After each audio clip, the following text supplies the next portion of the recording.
Hello दोस्तों, स्वागत है आपका सुधीर टेक्निकल में। आज हम स्टार डेल्टा की कंट्रोल और पावर वायरिंग के बारे में डिस्कस करेंगे। और मैं आपको बता दूं कि ये जो हमारा वीडियो है इसको शुरू से अंत तक बिल्कुल ध्यान से देखना है, ताकि आप स्टार डेल्टा की कंट्रोल और पावर वायरिंग को आसानी से देख लें। और साथ में लाइक और सब्सक्राइब जरूर कीजिएगा, ताकि आपको ऐसे ही वीडियो ये टाइम टू टाइम मिलते रहें और आप हमसे जुड़े रहें। और अब हम आपको स्टार डेल्टा कंट्रोल वायरिंग और पावर वायरिंग के बारे में बताते हैं। और ये जो स्टार डेल्टा स्टार्टर है, ये 5 एचपी की मोटर में यूज होती है। 5 एचपी से 20 एचपी तक की मोटर को आसानी से पहले हम आपको बता दें स्टार और डेल्टा। ये नाम से समझ में आ रहा है कि स्टार और डेल्टा मोटर पहले स्टार में चलेगी, उसके बाद हमारा डेल्टा में चलेगी। स्टार और डेल्टा में एक क्वेश्चन उठता है कि स्टार और डेल्टा में क्यों चलती है। स्टार में हम मोटर स्टार में चलाते हैं और फिर डेल्टा में चलाते हैं। स्टार में इसलिए चलाते हैं क्योंकि हमारी ये मोटरें होती हैं वो 7.5 या 5 एचपी के ऊपर की होती हैं, और ये हमारी हाई लोड 20 एचपी तक की मोटरों को हम यूज़ करते हैं। और जब कोई भी मोटर स्टार्ट होती है तो स्टार्ट होने पे हाई लोड हाई करंट लेती है, क्योंकि हाई लोड जनरेट होता है, क्योंकि वो स्टार्ट होती है। उसके बाद जैसे ही हाई लोड जनरेट होता है तो जैसे ही हाई लोड पड़ती है तो उसमें हाई करंट, उसकी कॉइल में हाई करंट फ्लो होता है। अगर हम उसकी कॉइल में पहले से ही 440 उसकी कॉइल में हम पहले ही 440 सप्लाई देंगे तो क्या होगा कि हाई करंट फ्लो होने लगेगा, और हाई करंट फ्लो होगा तो हमारी मोटर जल्दी कॉइल उसकी वर्न आउट हो जाएगी। अब हम इस कॉइल के वर्न आउट होने से बचाने के लिए हम प्रत्येक कॉइल को स्टार में कनेक्ट करते हैं, जैसा कि ये दिया हुआ स्टार में कनेक्ट है। तो इस कंडीशन में तीनों कॉइल जो हैं उनके लास्ट जो टर्मिनल हैं वो आपस में शॉर्ट हो जाते हैं, और शॉर्ट होने के बाद वहाँ पे न्यूट्रल जनरेट हो जाता है। वो न्यूट्रल तीनों न्यूट्रलाइज हो जाते हैं, न्यूट्रल हो जाता है। और हम अब इस कंडीशन में तीनों कॉइल में 230 ही सप्लाई जाएगी।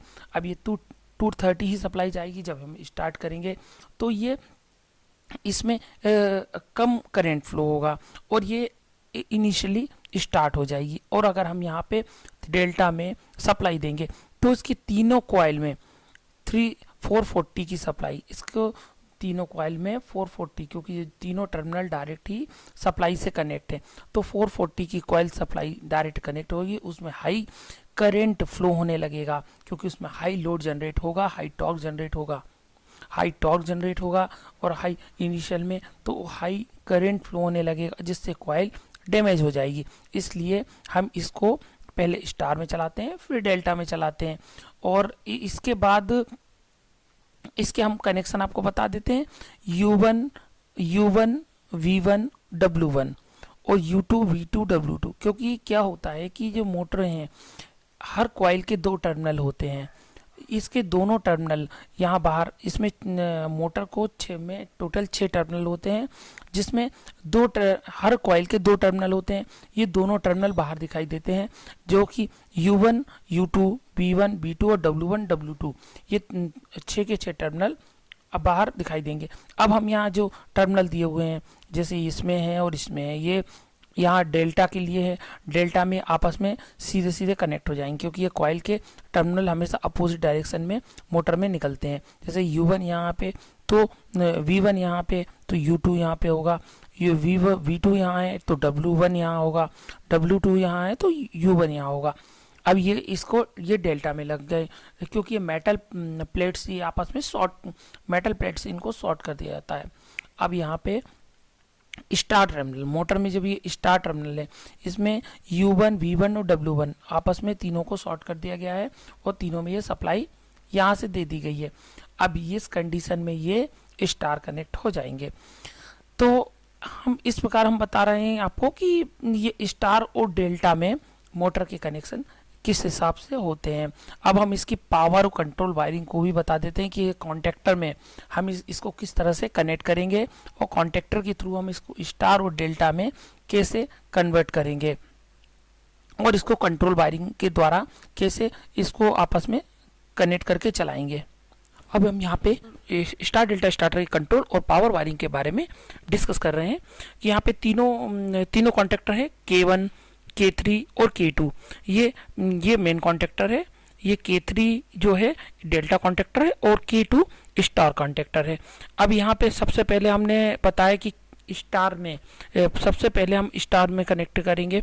तो यहाँ K1 जब हम चालू करेंगे तो K1 और K2 ये दोनों एक साथ होल्ड हो जाएंगे। उसके बाद ये कुछ टाइमिंग के बाद जब मोटर अपनी 80% 70 to 80% रनिंग में आ जाएगी, उस कंडीशन में K3 और K1 ये दोनों ऑन हो जाएंगे और K2 डीलैच हो जाएगा, ऑफ हो जाएगा। अब हम यहाँ पे हम आपको इसकी पावर वायरिंग के बारे में बता रहे हैं कि यहाँ पे ये जो K1 से है, ये तीनों केबल्स जो लगी होती है वो U1, V1 और W1 ये तीनों टर्मिनल में कनेक्ट हो जाएगी। और ये जो K3 है ये फेस चेंज होता है, क्योंकि तीनों कॉइल में अपोजिट फेस जाएंगे। यहाँ पे तीनों अपोजिट फेस जाएंगे, तो एक कॉइल को दो अलग अलग फेस मिलेंगे। तो इस कंडीशन में यहाँ पे फेस चेंज कर देते हैं और इसको U2, V2 और W2 टर्मिनल में यहाँ पे सप्लाई चली जाएगी। और तीसरा है K2 कॉन्टैक्ट जो लगा हुआ है। K2 कॉन्टैक्ट में यहाँ से जो कॉइल से जो 3 वायर जाएंगी यहाँ पे ऊपर कॉन्टैक्टर के ऊपर शॉर्ट हो जाते हैं, जिसे हम स्टार कनेक्शन के लिए यूज़ करते हैं। और यहाँ K3 जो फेस चेंज कर दिया है वहाँ पे K2 contact K3 contact delta के लिए यूज़ होता है। अब हम यहाँ पे कंट्रोल वायरिंग के बारे में बता देते हैं।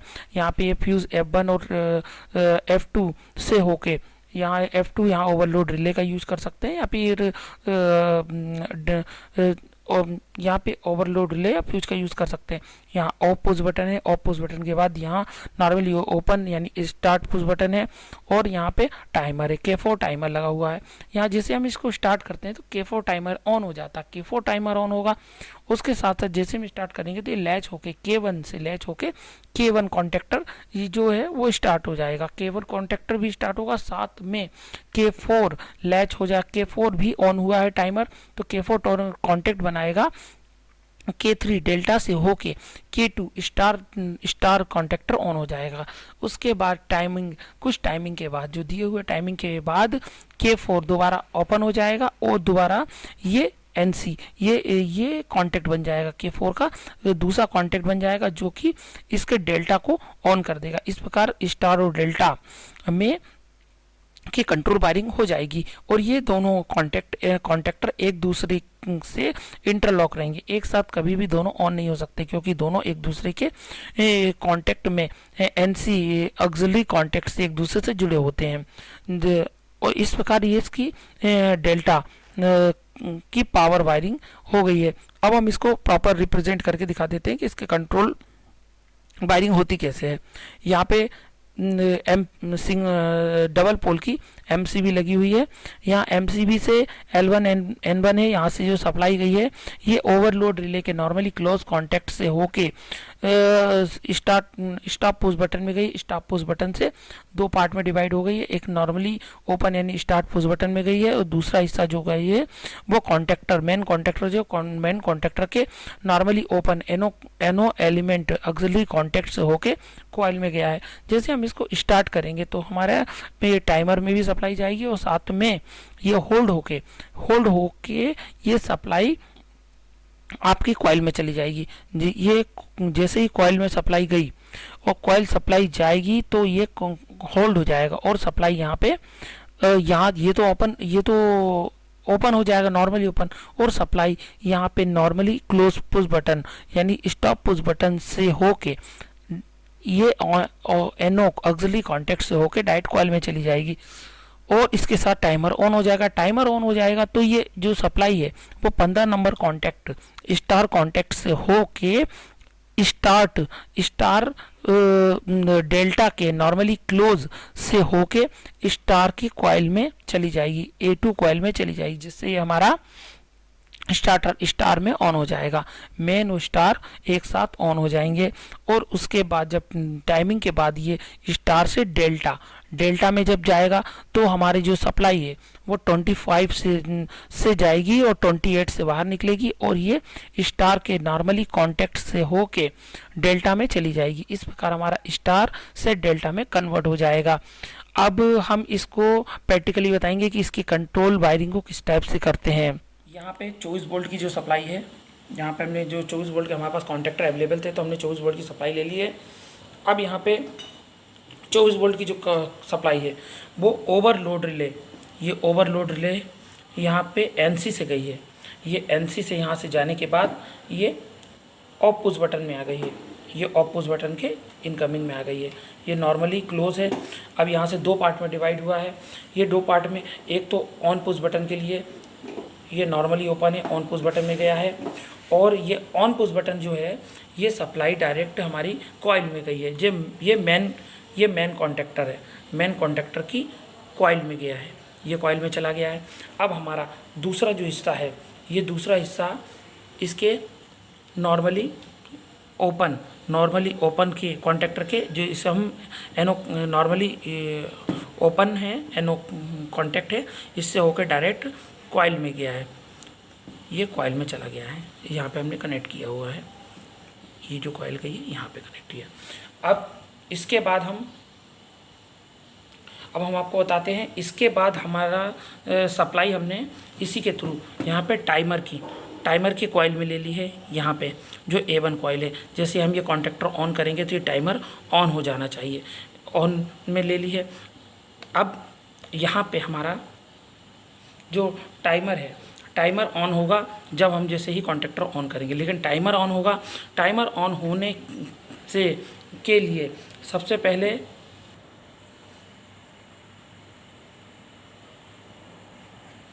यहाँ पे टाइमर से ही, जैसा कि यहाँ टाइमर में गई है, टाइमर से जो सप्लाई गई है वो डेल्टा से होके, ये डेल्टा कॉन्टेक्टर दिया हुआ है, ये डेल्टा कॉन्टेक्टर के एनओ से एनसी से होके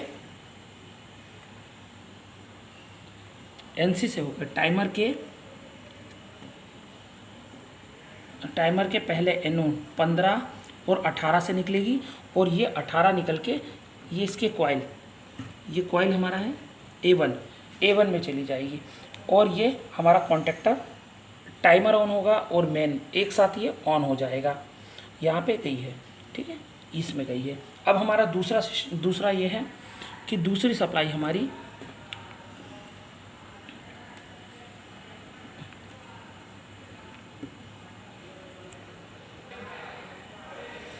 अब दूसरे में हमको डेल्टा के लिए सप्लाई लेना है।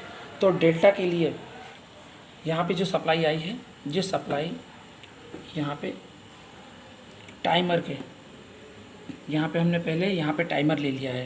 एक्चुअल हमने पहले यहाँ टाइमर ले लिया, टाइमर के यहाँ टाइमर के 25 नंबर से लिया है। टाइमर 25 ऑन होगी, ये 28 से निकलेगी, और 28 से निकलने के बाद ये जो स्टार है,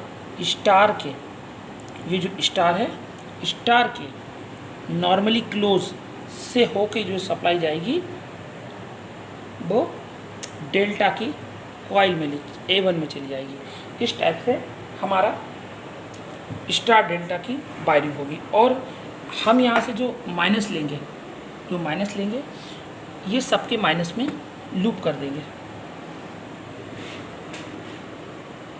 ये A2 में लूप कर दिया, यहाँ भी हमने क्या किया है, A2 में लूप कर दिया, और ये हमारा माइनस सब में कॉमन चला जाएगा, और ये हमने जो प्लस सप्लाई निकली है ये हमारा पूरी इंटरलॉकिंग। इस प्रकार हमारा स्टार डेल्टा स्टार्टर बनता है। अब हम यहाँ पे ये हमने कर दिया है।